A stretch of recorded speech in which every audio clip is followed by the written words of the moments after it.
I have no idea how he did it, and it's very funny to me.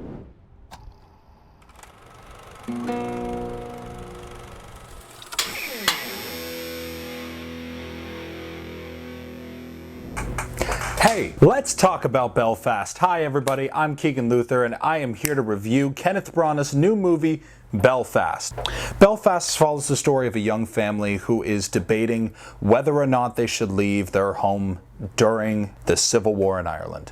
Now, what I'm going to tell you is this. I had heard good things about this film. I had heard even, dare I say, great things about this film, and I was kind of worried because I didn't know, all right, people say this might win Best Picture. People might say things like that, but I mean, that really doesn't matter much. There's plenty of Best Picture winners that I disagree with. There are plenty of things like that, and people overhype a movie during this time period, and I needed to see it for myself. I didn't watch a trailer. I didn't watch anything of that nature. I just went in there completely blind, and I am so glad I did.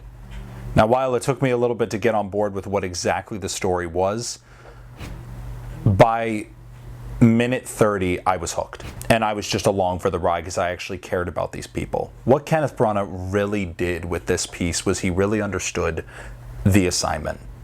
He understood that we need to care about these people.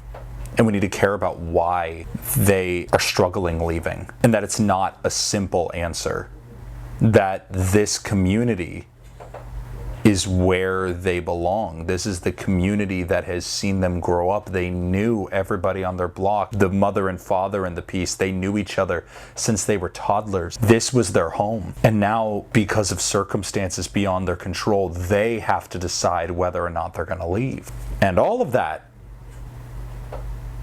it's still comedic. I have no idea how he did it, and it's very funny to me that he somehow managed to get a ton of comedy in this movie. It felt to me like a Taika Waititi movie a little bit, or a Wes Anderson movie where it does have this kind of Irish sense of humor, which, you know, is appropriate, but it's this sense of laughing amidst the tragedy. I mean, a kid is going to school through barricades because of the rioters that are coming in and just destroying houses. And he has to go to school through this barricade, and you know, what I thought was really compelling was his relationship with his grandparents. This kid was just living a life. Amidst the Civil War, amidst all of the uprising and social uproar, they were still going to school. They were still, life was proceeding. And I think all of us can relate to that in some small way because of the pandemic, because of this stuff. I think that what the film does so well, and what I will continue to highlight for, you know, months to come as I think about this film, is the experience of watching this movie. It's an evolving one. It's a very simple movie and yet very complex in how it's executed. It's very artistic and yet very much a period piece. And yet it doesn't scream that it's a period piece, other than, yes, it is in black and white. Yes, they do some stuff with that regard, but you're pulled in by the characters. And that could have been any of us in the eyes of this little kid. And that's also a thing that I thought was really interesting about the film. The whole film takes place from this little kid's perspective, more or less. And he's hilarious. This kid is great. Jude Hill steals the show as this little kid. Kenneth Branagh directed the hell out of him. He is so good. He portrays just the balance of innocence, but in a similar way, if any of you have seen Hunt for the Wilder People, in the similar way that Ricky Baker is played, where you love him, but he doesn't just play, oh, I'm a kid, you know, I'm a teen. Like, Jude Hill, they know how to play it up just enough to get your attention, just enough to really get your heart, though. And it's honest, it's raw, it's real, and it's tragic. It breaks your heart. But the real standouts have to be Judi Dench, and once again, I'm going to go make sure that I get the name right, Ciarán Hinds. You all will probably recognize him more from his role in Game of Thrones. He's incredible as the grandfather. Him and Judi Dench play a married couple, and it's a match made in heaven. And their relationship with Jude Hill is the heart of the film. And so what I would give this film is, I would say the acting is phenomenal, but it's not a standpoint of, oh, Oscar worthy. Like, it's very subtle. Everybody embodies the characters that they play, but there's not one weak performance among them. I thought that was great. I thought the writing was spectacular. Once it gets in, again, the first act is a little choppy, a little rough, but I have to say that once you get past that first act, it's fantastic. It's brilliant. I would say the direction is truly the standout. The direction is absolutely impeccable. Again, aside from the first act, but once you especially get into that third act, it becomes, you're wondering in the beginning, what is Kenneth Branagh trying to say? And by the end, you're saying, what isn't he saying? In the best way possible. Because the film has so many layers, so many meanings that I'll get to in my spoiler review. Stay for that. But if you're just looking for the straight up review, the issues that I had with it are a little bit of kind of like Kenneth Branagh can't get it out of his own way with the cinematography and editing. And don't get me wrong, the cinematography is beautiful. It just doesn't quite gel. It's stylistic, but it doesn't pick a style. You'll understand when you see it. Beautiful, but sometimes that does detract it a little bit, which is why that's the thing I would ding it on. However, if we're talking about experience, which for me, any review I can give you guys, I can tell you, in my opinion, how well a movie is made, and this was a very well-made movie, aside from the cinematography and a little bit of the editing things that I'm talking about, but very well made, very well acted, very well done. But the thing that got me was my experience watching it, which at the end of the day is my 50-50. A film can be great, but if I don't have a good time, I don't like it. And this one did.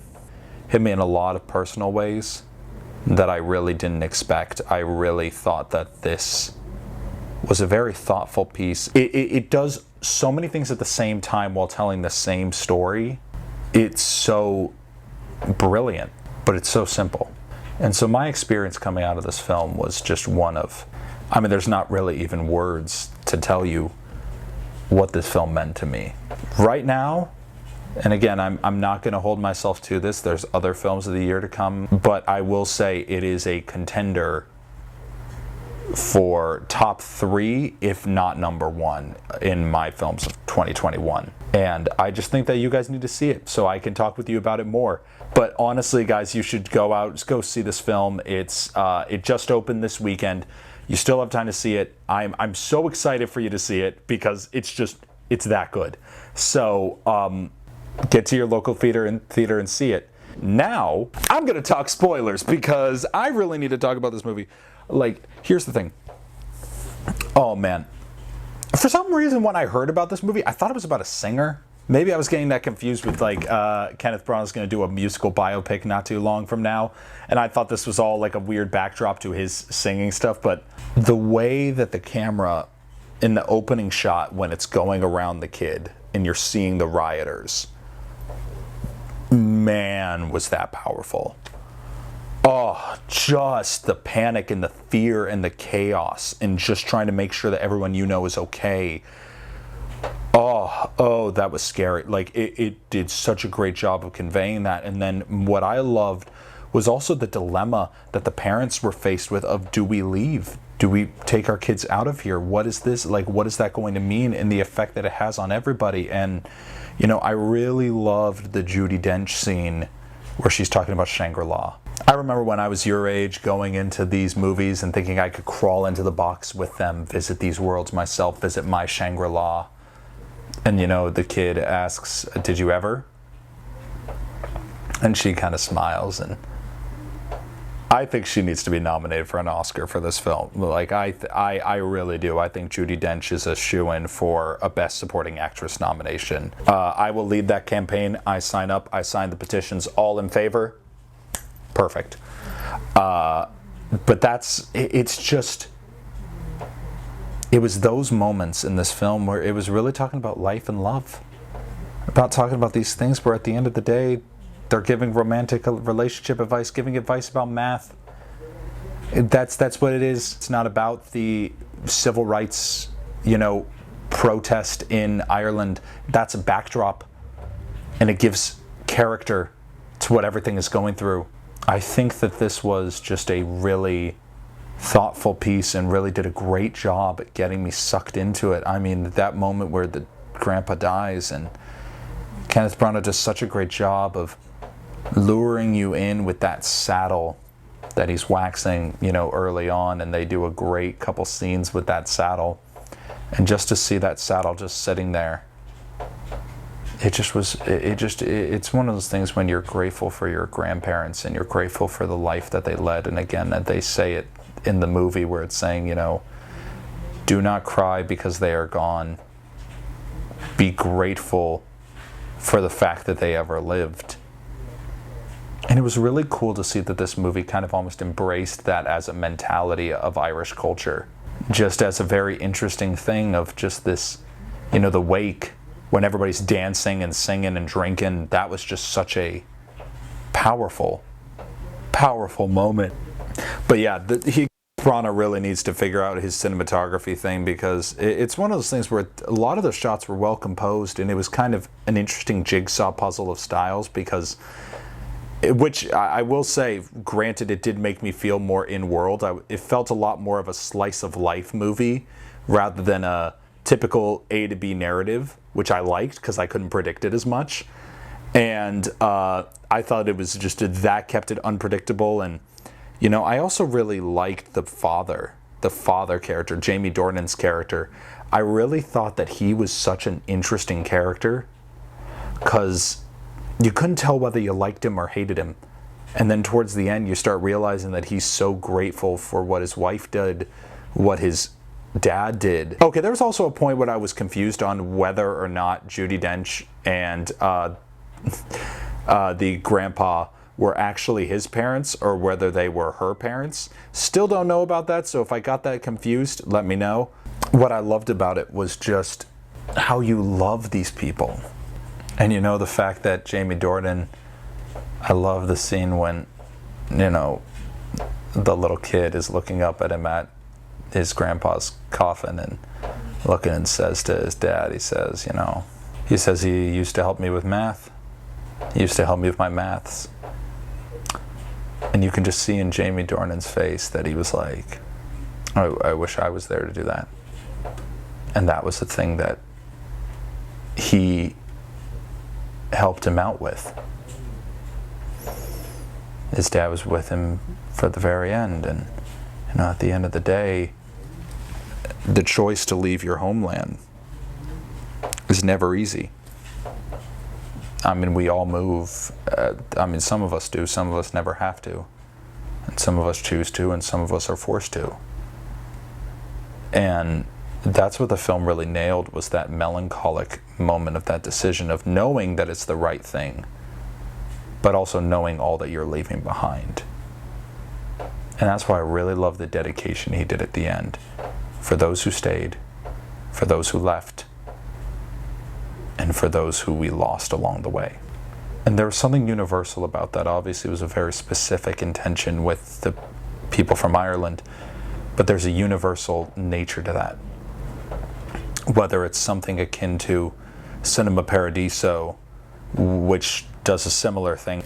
Because it's just, we need more stories about this. We need more stories about just everyday people going through these big changes and the emotion that is involved in those changes. And just, that's what this movie delivered. But it also delivered the heart and the humor and the good nature. Because if their home was so depressing, then why wouldn't they go? There's no reason to stay. But the truth was, it wasn't all bad. The truth was, the people there were so great. And I felt that was what was really conveyed in the movie very well, was the fact that the humor is what gets you through this. The humor is what gives life and love. And if it didn't have that, the movie would be like, well, duh, leave. But that makes it so complicated, where you know that they have to leave, but you don't know if you want them to.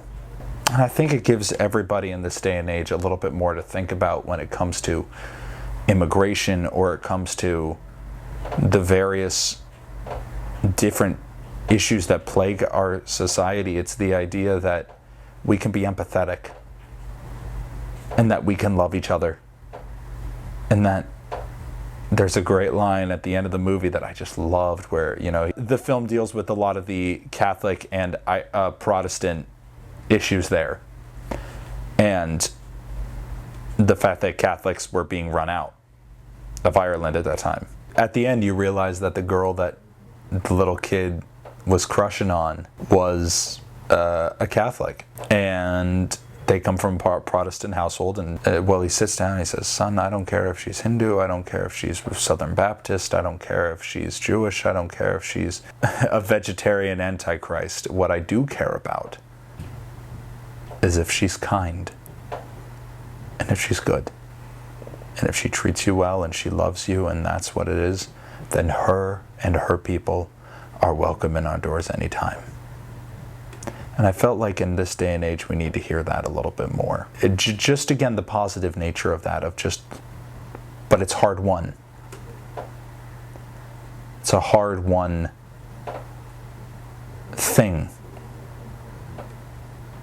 And I don't know, guys, it was just so simple and so powerful. Like, I was ready to dismiss the movie at the beginning and kind of look at it with a skeptical eye, but I was wrong. The movie is great.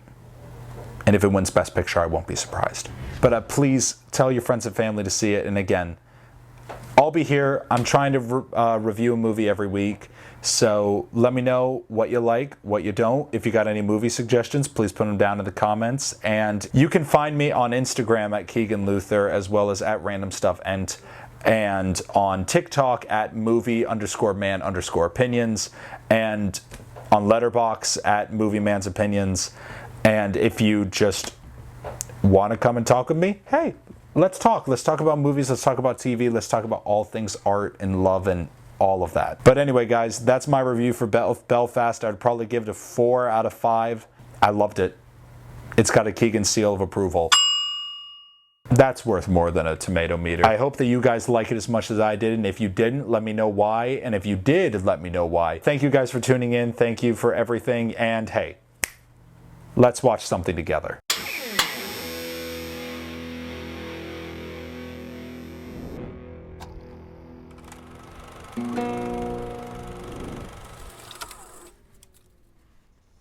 Oh, hi, I didn't see you there. Well, I hope you enjoyed the video. And if you did, please like and subscribe and check out some of these totally not randomly chose videos. I mean, I think you'll like that one. I don't know, just right there.